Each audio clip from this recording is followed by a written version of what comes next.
السلام عليكم ورحمة الله وبركاته. إن الحمد لله نحمده ونستعينه ونستغفره ونؤمن به ونتوكل عليه ونعوذ بالله من شرور أنفسنا ومن سيئات أعمالنا. من يهده الله فلا مضل له ومن يضلل فلا هادي له. ونشهد أن لا إله إلا الله وحده لا شريك له. ونشهد أن سيدنا ومولانا محمدا عبده ورسوله صلى الله عليه وعلى آله وأصحابه وبارك وسلم تسليما كثيرا كثيرا. أما بعد، فأعوذ بالله من الشيطان الرجيم. بسم الله الرحمن الرحيم. وتوبوا إلى الله جميعا أيها المؤمنون لعلكم تفلحون. بارك الله لنا ولكم في القرآن العظيم ونفعنا وإياكم من الآيات والذكر الحكيم. أستغفر الله لي ولكم لسائر المسلمين فاستغفروه إنه هو الغفور الرحيم.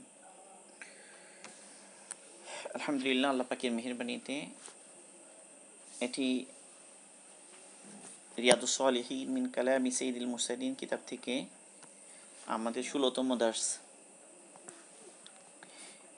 ইতিমধ্যে আলহামদুলিল্লাহ আমরা একটা অধ্যায় শেষ করতে পেরেছি আল্লাহ পাকের মেহেরবানিতে। আজ থেকে আমাদের দ্বিতীয় অধ্যায় শুরু হবে। এটি হচ্ছে তাওবার অধ্যায়, বাবুত তাওবা। আমরা একটু শুরু করি ইনশাআল্লাহ। বিসমিল্লাহির রহমানির রহিম। বাবুত তাওবা। قال العلماء التوبة واجبة من كل ذنب، فإن كانت المعصية بين العبد وبين الله تعالى لا تتعلق بحق آدمي فلها ثلاثة شروط. أحدها أن يقلع عن المعصية، والثاني أن يندم على فعلها، والثالث أن يعزم أن لا يعود إليها أبدا. فإن فقد أحد الثلاثة لم تصح توبته. وإن كانت المعصية تتعلق بآدمي فشروطها 4. هذه الثلاثة: وأن يبرأ من حق صاحبها، فإن كانت مالا أو نحوه رده إليه، وإن كانت حد خصف ونحوه مكنه منه أو طلب عفوه، وإن كانت غيبة استحله منها. ويجب أن يتوب من جميع الذنوب، فإن تاب من بعدها صحت توبته عند أهل الحق من ذلك الذنب وبقي عليه الباقي، وقد تظاهرت دلائل الكتاب والسنة وإجماع الأمة على وجوب التوبة. قال الله تعالى: وتوبوا إلى الله جميعا أيها المؤمنون لعلكم تفلحون. وقال تعالى: واستغفروا ربكم ثم توبوا إليه. وقال تعالى: يا أيها الذين آمنوا توبوا إلى الله توبة نصوحا. وعن أبي هريرة رضي الله تعالى عنه قال: سمعت رسول الله صلى الله عليه وسلم يقول: والله إني لا أستغفر الله وأتوب إليه في اليوم أكثر من 70 مرة. رواه البخاري. الحمد لله. এটি রিয়াদুস সালিহিন কিতাবের দ্বিতীয় অধ্যায়। তাওবা ইসলামী জিন্দেগিতে অনেক গুরুত্বপূর্ণ এক আমাল। বরং মুমিন বান্দা তার জীবনে প্রতিনিয়তই তাকে তওবা করতে হয়। এ তওবার আমাল জীবনের প্রতি মুহূর্তে প্রতিটা দিন জরুরি। এ তওবা তো ইমাম নবী রাহিমাহুল্লাহ ইখলাসের অধ্যায়ের পরে তওবার অধ্যায় এনেছেন। ইখলাসের অধ্যায় শুরুতে এনেছেন কারণ ইখলাস না থাকলে তো কোনো আমালেই আল্লাহ পাকের কাছে মকবুল হবে না। তার পুরো জিন্দেগির ভিত্তি তো ইখলাস। তো একজন মানুষের মধ্যে যখন ইখলাস আসলো, এরপরে সে যেন ইসলামী জিন্দেগিতে প্রবেশ করে। তো ইসলামী জিন্দেগিতে প্রবেশ করবে মানুষ তওবার মাধ্যমে। তওবা এমন একটা দরজা, যে দরজাটা সবসময়ই খোলা। আল্লাহ পাক একদম সূর্য পশ্চিম দিকে উদিত হওয়া না হওয়া পর্যন্ত এই দরজাকে আল্লাহ পাক খোলা রাখবেন। তো একজন মানুষ যত দূরে চলে যাক আল্লাহ পাকের কাছ থেকে, যত দূরে চলে যাক, ইসলামী জিন্দেগি থেকে যত দূরে চলে যাক, তার জন্য সবসময়ই ফিরে আসার সুযোগ রয়েছে। এই তওবার যে দরজা, এটা সবসময়ই খোলা। এই জন্য মাশায়েখগণ মানুষের ইসলাহ এবং সংশোধনের যে সমস্ত কিতাবাদি লিখেছেন, প্রায় ক্ষেত্রেই তারা তাওবার যে অধ্যায় এটাকে শুরুতে এনেছেন। ইমাম গাজালি রহিমাহুল্লাহ ইহয়া উলুমুদ্দিন এই কিতাবের মধ্যে তাওবার যে অধ্যায় এটাকে অনেক আগে এনেছেন, অনেক শুরুতে এনেছেন। ইমাম নাওয়াবী রহিমাহুল্লাহ এই যে কিতাবটা রিয়াদুস সালিহিন মিন কালামি সাইয়্যিদিল মুরসালিন, এই কিতাবটার উদ্দেশ্য সেটা যে মানুষের জিন্দগির মধ্যে পরিবর্তন আসে, মানুষ আল্লাহ পাকের দিকে ফিরে আসে, মানুষ যেন আকিরাতে নাজাত পায়, এই জন্য তার ঈমান আখলাক আমালকে যেন সংশোধন করতে পারে। এই উদ্দেশ্যেই মানুষের ইসলাকে সামনে রেখে ইমাম নবী রহিমাহুল্লাহ এই হাদিসগুলো সংকলন করেছেন, এই কিতাব রচনা করেছেন। তো তিনিও এই জন্য ইখলাসের পরপরই তওবার অধ্যায় নিয়ে এসেছেন। আর তওবা অনেক গুরুত্বপূর্ণ। একজন মানুষের ইসলামী জিন্দেগি শুরুই হবে তওবা দিয়ে,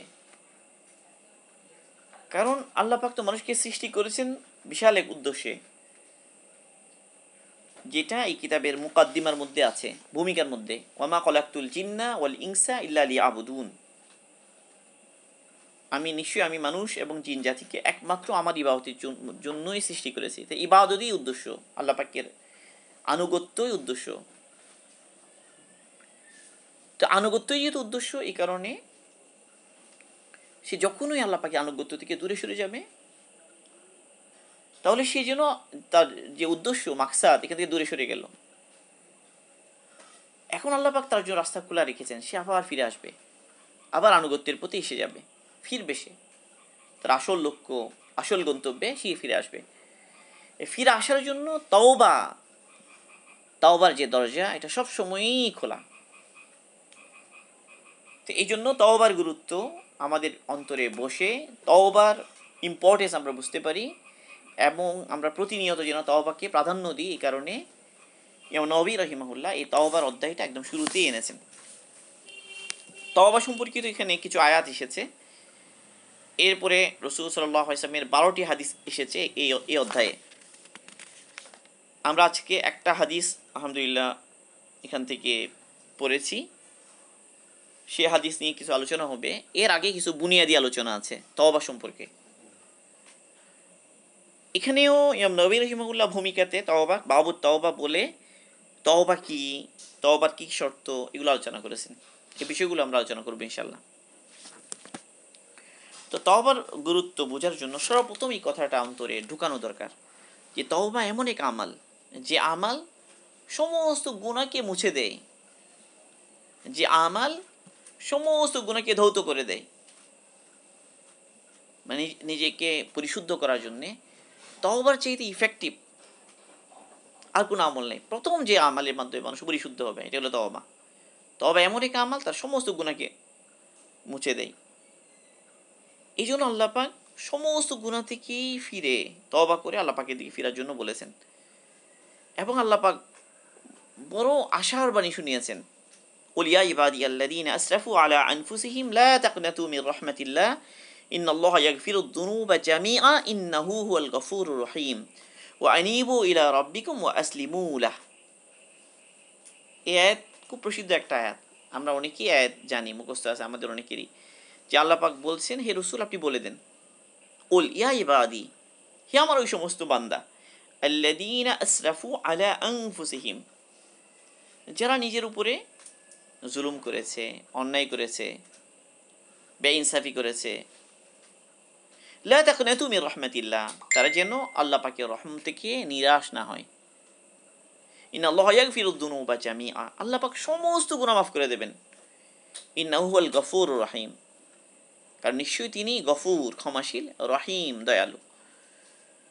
এতটুকু বলে আরো দুইটা হুকুম আল্লাহ পাক করলেন, ওয়া আনিবু ইলা রাব্বিকুম ওয়া আসলিমু লাহ। আনিবু, তুমি আল্লাহ পাকের দিকে ফিরে আসো, আল্লাহ পাকের দিকে থেকে ঝুঁকে পড়ো এবং আল্লাহ পাকের কাছে নিজেকে পরিপূর্ণ সমর্পণ করো। তুমি আল্লাহ পাকের কাছে নিজেকে পরিপূর্ণ সমর্পণ করো।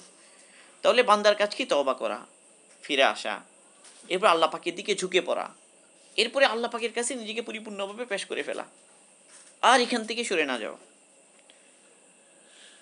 তো এই জন্য আল্লাহ পাকের দয়া থেকে নিরাশ হওয়া এটা কিছুতেই উচিত নয়। এই জন্য যারা কবিরা গুনাহের লিস্ট করেছেন, এর মধ্যে কবিরা গুনাহের লিস্টের মধ্যে একটা গুনাহ এটাও, আল্লাহ পাকের রহম থেকে নিরাশ হয়ে যাওয়া, আল্লাহ পাকের দয়া থেকে নিরাশ হয়ে যাওয়া, এটা কবিরা গুনাহের মধ্যে একটা। এই জন্য কোনো ব্যক্তির তার নিজের আল্লাহ পাকের দয়া থেকে নিরাশ না হওয়া চায়, একইভাবে তারও এবং এবং অন্য কারো উচিত নয় এটা যে অন্য কাউকে আল্লাহ রহম থেকে নিরাশ করা।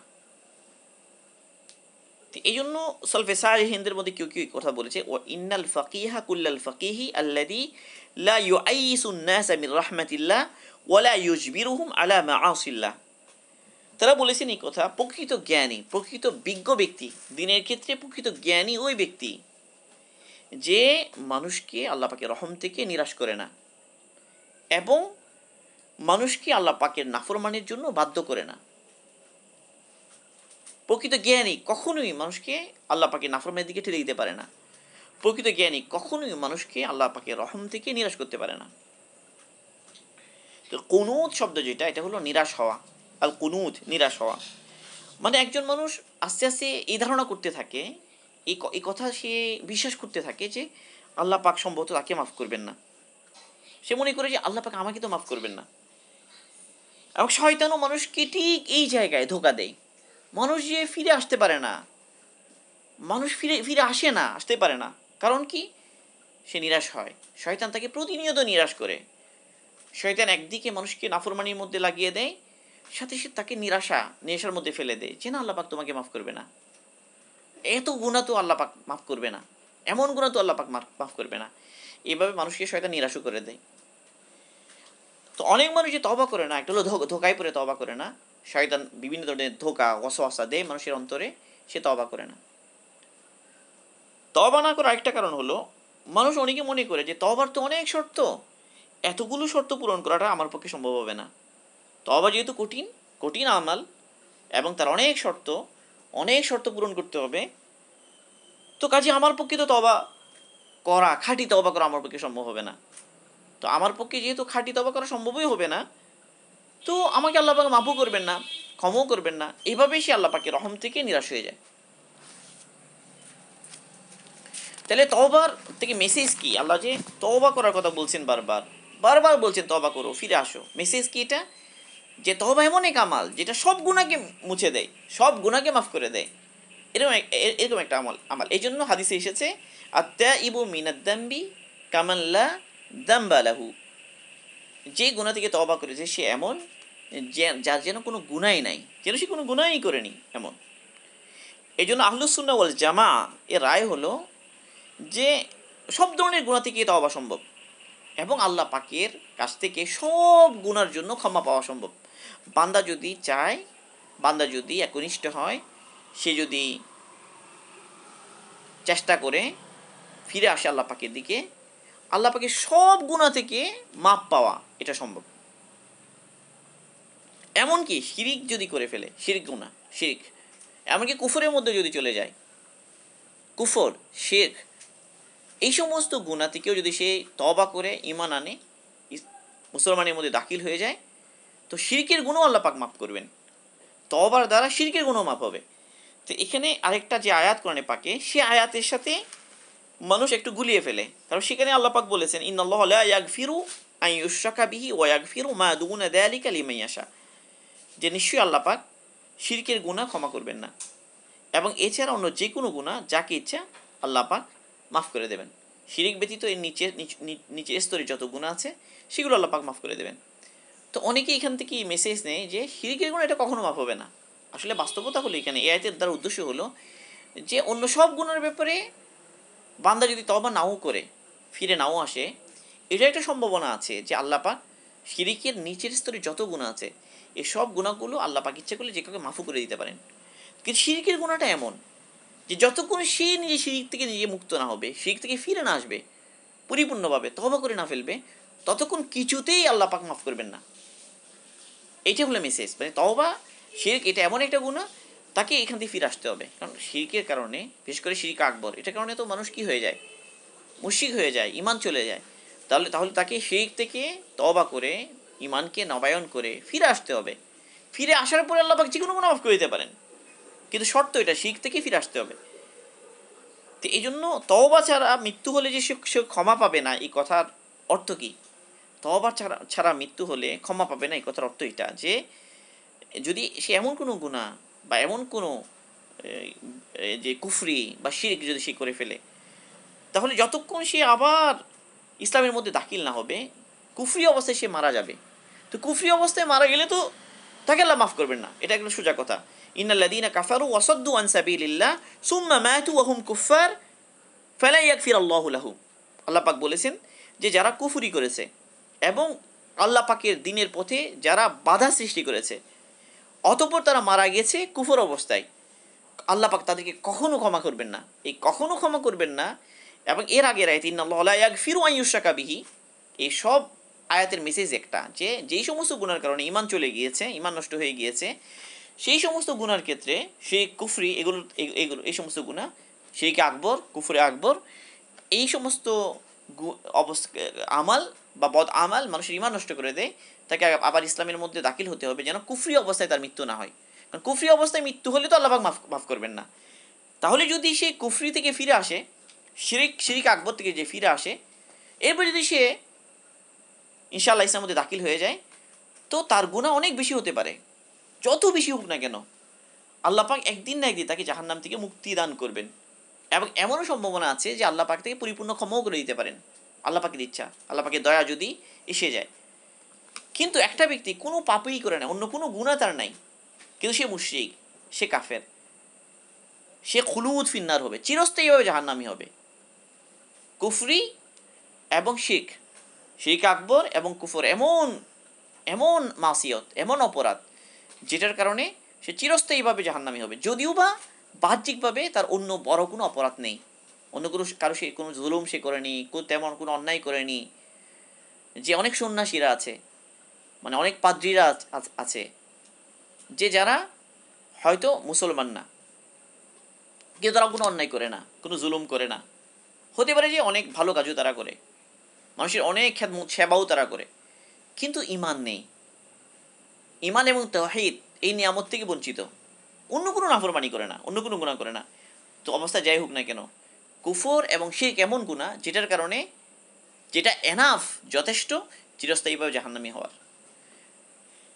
তাহলে তওবা ছাড়া মৃত্যু হলে সে ক্ষমা পাবে না, একদম কখনোই ক্ষমা পাবে না। এটা কখন? যখন তার মৃত্যু হয়েছে কুফরির হালতে।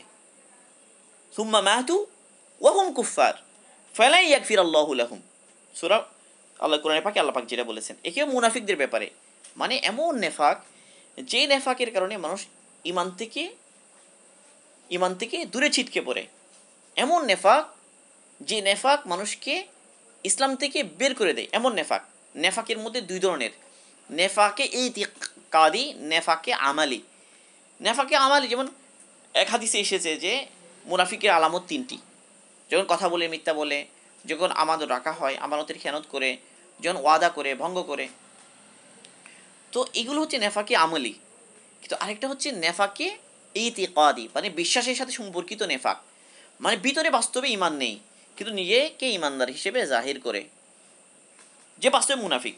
তো মুনাফিকের ব্যাপারে রসুল দোয়া করলেও, রসুল মাপ চাইলেও মাপ হবে না। এ কোরআনে পাকি আসছে আয়াত যে সাওয়াউন আলাইহিম আস্তাগফিরতু লাহুম আম লাম তাস্তাগফির লাহুম লা ইয়াগফিরাল্লাহু লাহুম। মুনাফিকদের ব্যাপারে এই আয়াত যে হে রসুল, এই দুইটাই তাদের জন্য এক বরাবর, আপনি তাদের জন্য ক্ষমা চান অথবা ক্ষমা না চান, আল্লাহ পাক তাদের কখনো ক্ষমা করবেন না। এই কখনো ক্ষমা করবেন না, এটা কেন? কারণ নেফাকের এমন এক স্তর এসে, যে নেফাক ইমানকে জিরো করে দেয়, যে নেফাকের সাথে ইমান হতে পারে না, এমন নেফাক, যে নেফাকের দ্বারা ইমান নষ্ট হয়ে যায়। তাহলে নেফাক শিরক এবং কুফরের এমন স্তর যেটা বাস্তবে কাফেরের অবস্থা, কুফরি, এবং যে কুফরের কারণে সে চিরস্থায়ী জাহান্নামী হবে। এই অবস্থায় যদি কেউ মারা যায়, তাহলে আল্লাহ রসুল দোয়া করলেও, আল্লাহ রসুল তার জন্য ক্ষমা চাইলেও হবে না। যেন আব্দুল্লাহ ইবনে উবাই, তারা জানাজা পড়ার ব্যাপারে আসে, বললেন যে আল্লাহ রসুল আপনি জানাজা পড়বেন না। পরে তার ছেলের অনুরোধে আল্লাহ রসুল জানাজা পড়লেন। পরে আল্লাহ পাক নিষেধ করে দিলেন যে যেন আল্লাহ রসুল পরবর্তী কোনো মুনাফিকের যেন জানাজা না পড়েন, নিষেধ করে দিলেন। তাহলে ওই প্রসঙ্গে এই আয়াতটা এসেছে যে যে সাওয়াউন আলাইহিম আস্তাগফিরতু লাহুম আম লাম তাস্তাগফির লাহুম লা ইয়াগফিরাল্লাহু লাহুম। কারণ তার ইন্তিকাল হয়েছে, তার মৌত হয়েছে নেফাকের হালতে, কুফুরির হালতে, এবং এমন নেফাক যেটা মানুষকে ইসলাম থেকে দূরে সরিয়ে দেয়। তাহলে আমাদের সবচেয়ে এখানে সতর্কতার বিষয় যে আমার ভালো করে খেয়াল করতে হবে যে আমি কোনো শিরিক আকবরের মধ্যে লিপ্ত আছি কিনা, আমি কোনো এমন কুফরের সাথে কুফরে নিমজ্জিত কিনা, আমার আকিদাগত এমন কোনো কুফর আছে কিনা যে কারণে আমার ইমান নষ্ট হয়ে গিয়েছে, কিংবা আমি এমন কোনো নেফাকে আকবরের মধ্যে আছি কিনা যে নেফাক মানুষকে ইসলাম থেকে দূরে সরিয়ে দেয়। তাহলে কি হবে? তাহলে কিন্তু আমি অন্য যত আমল করি না কেন, আমার ইমান যেহেতু নষ্ট হয়ে গিয়েছে, এই কারণে আমি কিন্তু ক্ষমা পাবো না। আমার জন্য রসুল ক্ষমা করলেও হবে না, ক্ষমা চাইলেও হবে না। এখানে এরকম একটা পরিস্থিতি। আল্লাহ পাক আমাদেরকে হেফাজত করুন।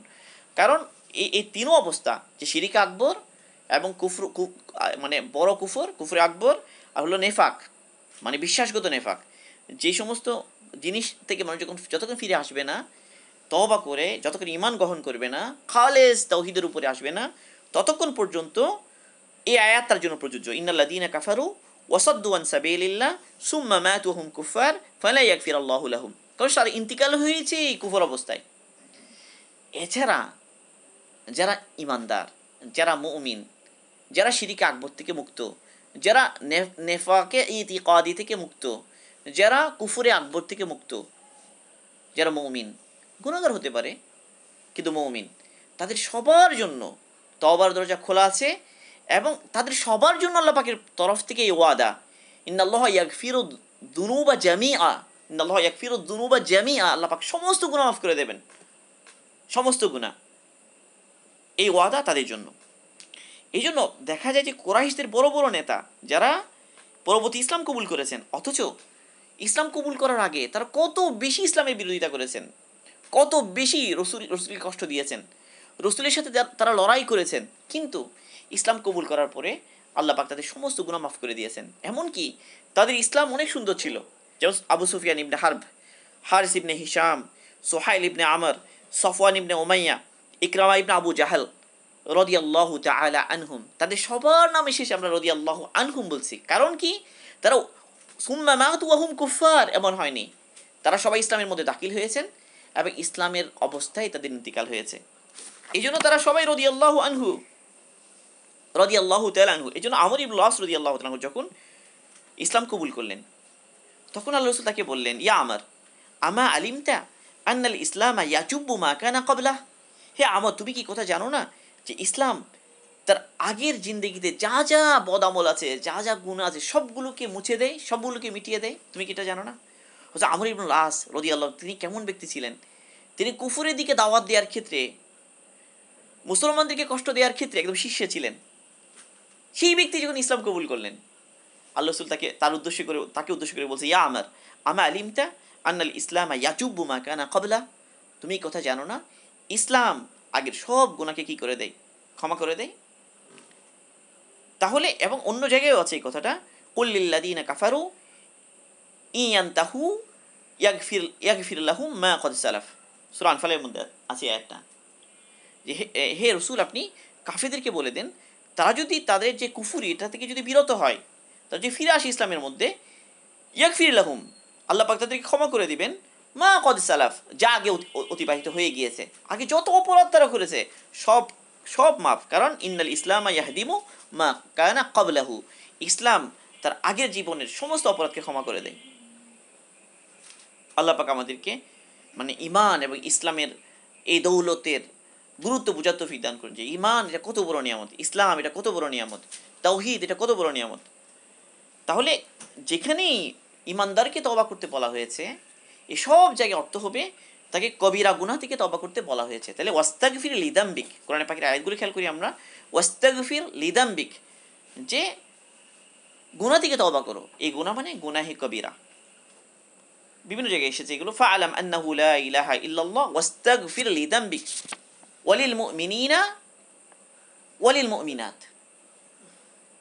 হে, তুমি জেনে নাও যে আল্লাহ পাক ছাড়া কোনো ইলাহ নাই, এবং তুমি তোমার গুনার জন্য ক্ষমা চাও আল্লাহ পাকের কাছে। একেবারে মুমিন পুরুষ এবং নারী তাদের জন্য তুমি ক্ষমা চাও।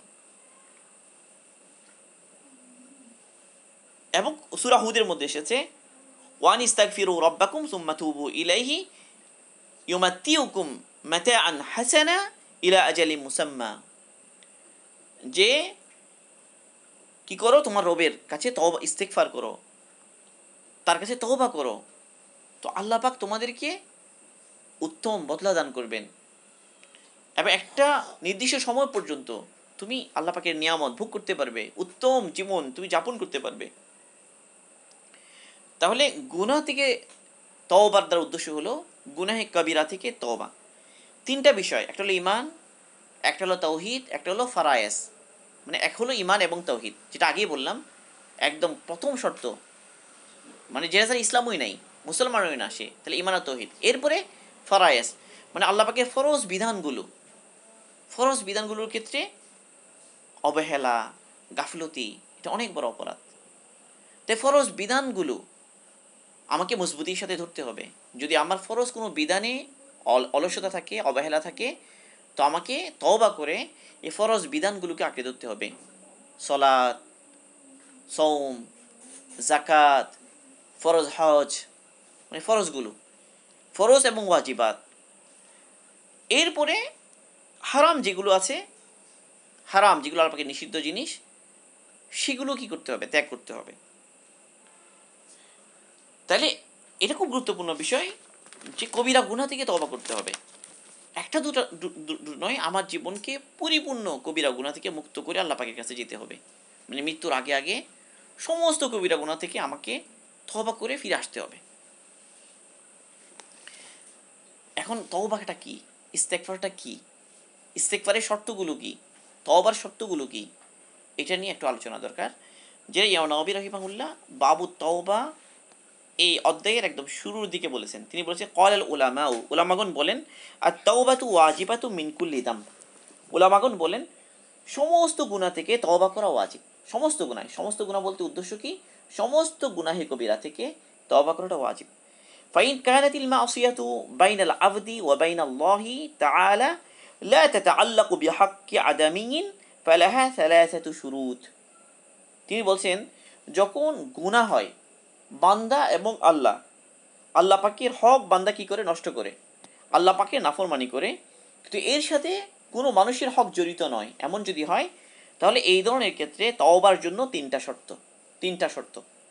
আহাদুহা, এক নাম্বার, আইয়ুকলিয়া আনিল মাসিয়া, গুনাহ ত্যাগ করা, যেই গুনাহে আমি অভ্যস্ত হয়ে গিয়েছি সেই গুনাহ ছেড়ে দিতে হবে, এক। ওয়াসানি আইয়ান্দামা আলা ফিআলিহা, যা আমি অন্যায় করেছি, গুনাহ করেছি, এটার জন্য আমি লজ্জিত হব, এটার জন্য আমি অনুতাপ করব, অনুশোচনা করব। তিন নাম্বার ওয়াসালিস আইয়াজিমা আল্লাহ ইয়াউদা ইলাইহা আবাদা, ভবিষ্যতে আর কখনো আমি এই গুনার কাছেও যাব না, ধারেও যাব না, এই ধরনের দৃঢ় প্রতিজ্ঞাবদ্ধ হওয়া। তাহলে এই তিনটা হলো শর্ত। এক হলো গুনাহ ছেড়ে দিতে হবে, গুনাহ ত্যাগ করা। দুই নম্বর ওই গুনার জন্য লজ্জিত হওয়া, আল্লাহ পাকের কাছে ক্ষমা চাওয়া, লজ্জিত হওয়া। এরপরে দৃঢ় প্রতিজ্ঞা নেওয়া যে আমি আর কখনো এই গুনার ধারেও যাব না। এই তিন শর্তের যদি মাত্র এক শর্ত পাওয়া না যায় তাহলে তার তওবা সহি হবে না। ফাইন ফুকিদা আহাদু সালাসাতি লাম তাসিহা তাওবাতু, যে এই তিন শর্তের মধ্যে মাত্র একটা শর্ত পাওয়া না যায় তাহলে তার তওবা সহি হবে না। এরপর দ্বিতীয় যেটা বান্দার হক, ওয়াইন কানাতিল মাসিয়াতু তাতাআল্লাকু বিআদামিন ফাশুরুতুহা আরবা, যদি ওই গুনাহ নাফরমানি যেটার সাথে সম্পর্ক হচ্ছে বান্দার হকের, এমন যদি হয় তো সেখানে চারটা শর্ত। হাদিস সালাসা, উপরে যে বলা হলো তিনটা, ও আইয়াবরা মিন হক্কি সাহিবিহা, উপরে যা বলা হলো সে তিনটা তো আছেই, এর সাথে চতুর্থ হলো ওই বান্দার যে হক সেখান থেকে মুক্ত হতে হবে, মানে হকটা আদায় করে দিতে হবে। কেউ টাকা পাবে তো টাকা দিয়ে ফেলতে হবে। ফাইন কানাত মালান আও নাহওয়াহু রাদ্দাহু ইলাইহি, কারো মাল অন্যায়ভাবে আমি নিয়েছি, জুলুমের সাথে কারো মাল আমি আত্মসাৎ করেছি, তাহলে এই হকটা তো তার, এই মালটা যতক্ষণ ফিরিয়ে দেব না ততক্ষণ কিন্তু তওবা সহি হবে না। আগে দুর্নীতি করিয়ে কোটি টাকার মালিক হলাম, এই কোটি টাকার প্রকৃত হকদারের কাছে পৌঁছে দিতে হবে। আমি লজ্জিত হলাম, আমি ভবিষ্যতে আর করব না, আমি ওই গুনাহটা ছেড়ে দিলাম, আগে যে করতাম ছেড়ে দিলাম, ভবিষ্যতে করবো না, এটাও নিয়ত করলাম, কিন্তু আগের যে টাকা পয়সা যেগুলো ভোগ করেছি নিয়েছি সেগুলো ফেরত দিলাম না, এই চতুর্থ শর্ত এটা যে পাওয়া না যায় আমার তওবা সহি হবে না। তাহলে বান্দার হকের ক্ষেত্রে খেয়াল করতে হবে, বান্দার হক আদায় করে দিতে হবে। ওয়াইন কানাত হদ্দা কজফিন ওয়া নাহওয়াহু মাক্কানাহু মিনহু। 2 নম্বর বলা হচ্ছে যে এমন যদি গুনাহ একটা হয়, মানে বান্দার হক সম্পর্কিত এমন গুনাহ যেটার উপরে শরীয়তের হুদুদ আছে, শাস্তি নির্ধারিত আছে, তাহলে নিজেকে পেশ করতে হবে শাস্তির জন্য, যে আমি তো এই যেমন চুরি বা ভিন্ন ধরনের, তো যেটার একটা হদ আছে, এই হদের জন্য সুযোগ দিতে হবে যেন এটা কি বাস্তবায়ন করতে পারে, অথবা তলাবা আফওয়াহু, এটার জন্য ক্ষমা চেয়ে নিতে হবে তার কাছ থেকে, ভাই আমাকে ক্ষমা করে দাও, সে ক্ষমা করে দিলে হয়ে গেল, মাফ করে দিলে হয়ে গেল, কারণ তার তো একটা হক রয়ে গিয়েছে এবং তাকে আমি কষ্ট দিয়েছি, তার জন্য একটা হদ আছে, সেই হদের জন্য নিজেকে তার কাছে পেশ করা। ধরা যাক যে কাউকে আমি মেরেছি অন্যায়ভাবে, এখন কিন্তু তার সুযোগ আছে যে সময় সময় সে প্রতিশোধ নিতে পারে। এখন আমি তাকে বলতে পারি যে ভাই তুমি আমার কাছ থেকে প্রতিশোধ নাও। আল্লাহ রসুলের একটা ঘটনা আছে, আল্লাহ রসুল বলেছেন যে আমি তো যাকে কষ্ট দিয়েছি কি করো, তোমরা আমার কাছ থেকে কি করে নাও, প্রতিশোধ নিয়ে নাও। একটা ঘটনা আছে, এই ঘটনা আমি এখন বলবো না, একটা ঘটনা আছে, আমরা অনেকেই জানি এই ঘটনা। তার মানে কারো যদি এমন কোনো হক আছে যে আমি অন্যায় করেছি এবং তাকে তার প্রতিশোধ নেওয়ার হক আছে, এখানে তার কাছ থেকে তাকে এই সুযোগটা দেয়া এবং অন্তত একটু করা যে তার কাছে মাপ চেয়ে নেয়া, এটা। ওয়াইন কানাত গীবাতান ইস্তাহাল্লাহু মিনহা, যদি কারো গীবত করে থাকি তাও ওইভাবে তার কাছে ক্ষমা চেয়ে নেয়া, মানে এখানে বিভিন্ন মাসাইল আছে, ওটা থেকেও মুক্ত হতে হবে। ওয়াজিবু আন ইয়াতুবা মিন জামিউয যুনুব, এটা জরুরি, এটা ওয়াজিব, আমাদেরকে সব ধরনের গুনাহ দিয়ে তওবা করতে হবে, মানে আল্লাহ পাকের হক যেগুলো অন্যায়ভাবে নষ্ট করেছি সেগুলো দিয়ে তওবা করতে হবে। বান্দার হক, বান্দার হক আদায় না করে আমি হাজার তওবা করি, হাজার নফল হজ করি, হাজার নফল ওমরা করি, অনেক বেশি নফল ইবাদত করি, অনেক নফল রোজা রাখি, হবে না, তওবা পরিপূর্ণ হবে না। বান্দার হক এটা আদায় করতে হবে, এটা আদায় করতে হবে, কারণ সে ক্ষমা না করলে তো আমি ক্ষমা পাবো না। এটা খুব ভয়ঙ্কর জিনিস এবং খুব জরুরি জিনিস। তো এই জন্য সব ধরনের গুনাহ থেকে তওবা করতে হবে। ফাইন তাবা মিন বাদিহা সাহাত তাওবাতুহু ইনদা আহলিল হক মিন যালিকা দাম। কেউ যদি কিছু গুনাহ থেকে তওবা করলো, তো আহলে হকগণ বলেন যে হ্যাঁ ওই কিছু গুনাহ থেকে তার তওবা এটা কি হয়ে গিয়েছে, সহি হয়ে গিয়েছে। ওয়া বাকি আলাইহিল বাকি, আর যেই সমস্ত গুনাহ থেকে সে তওবা করেনি সেগুলো কোনো বাকি রয়ে গিয়েছে।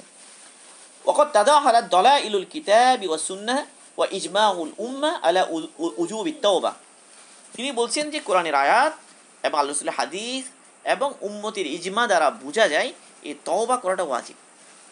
এর পক্ষে তিনি কতগুলো আয়াত এনেছেন, ওয়াতুবু ইলাল্লাহি জামিআন আইয়ুহাল মুমিনুন লাআল্লাকুম তুফলিহুন, হে ঈমানদারগণ তোমরা কি করো, পরিপূর্ণভাবে আল্লাহ পাকের কাছে তওবা করো যেন তোমরা সফল হতে পারো। ওয়াস্তাগফিরু রাব্বাকুম সুম্মা তুবু ইলাইহি, তোমরা আল্লাহ পাকের কাছে তোমাদের রবের কাছে ক্ষমা চাও এবং তার কাছে তওবা করো। ইয়া আইয়ুহাল্লাযীনা আমানু তুবু ইলাল্লাহি তাওবাতান নাসুহা, হে ঈমানদারগণ তোমরা আল্লাহ পাকের কাছে তওবা করো, খাঁটি তওবা। এরপর যে হাদিসটা আমি পড়েছি সেটার অর্থ বলছি। ওয়ান আবি হুরায়রা রাদিয়াল্লাহু তাআলা আনহু ক্বালা সামি'তু রাসূলুল্লাহ সাল্লাল্লাহু আলাইহি ওয়াসাল্লাম ইয়াকুল ওয়াল্লাহ ইন্নী লা আস্তাগফিরুল্লাহ ওয়া আতুবু ইলাইহি ফিল ইয়াউমি আকসারা মিন 70 মাররা। হযরত আবু হুরায়রা রাদিয়াল্লাহু তাআলা আনহু বলেন যে আমি রাসূল সাল্লাল্লাহু আলাইহি ওয়াসাল্লামকে এই কথা বলতে শুনেছি, আল্লাহ পাকের কসম নিশ্চয়ই আমি আল্লাহ পাকের কাছে দৈনিক আল্লাহ পাকের কাছে ইস্তেগফার করি এবং দৈনিক 70-এর বেশি আমি তওবা করি। রাওয়াহুল বুখারীয়ু। এটি হচ্ছে আমাদের আজকে আলোচনার বিষয়। বাকি সময় কতটুকু এটা একটু দেখে নিই, 10:05 সময় শেষ। তাহলে এই আলোচনা ইনশাআল্লাহ কালকে ইনশাআল্লাহ। সুবহানাল্লাহ, আল্লাহ পাক আমাদের সবাইকে সমস্ত গুনাহ থেকে আল্লাহ পাকের কাছে মাপ চাওয়ার তৌফিক দান করুন এবং নিজের জিন্দেগিকে পরিশুদ্ধ করার তৌফিক দান করুন। সুবহানাল্লাহি ওয়া বিহামদিহি সুবহানাকাল্লাহুম্মা বিহামদিকা আশহাদু আল্লা ইলাহা ইল্লা আনতা আস্তাগফিরুকা ওয়া আতুবু ইলাইক।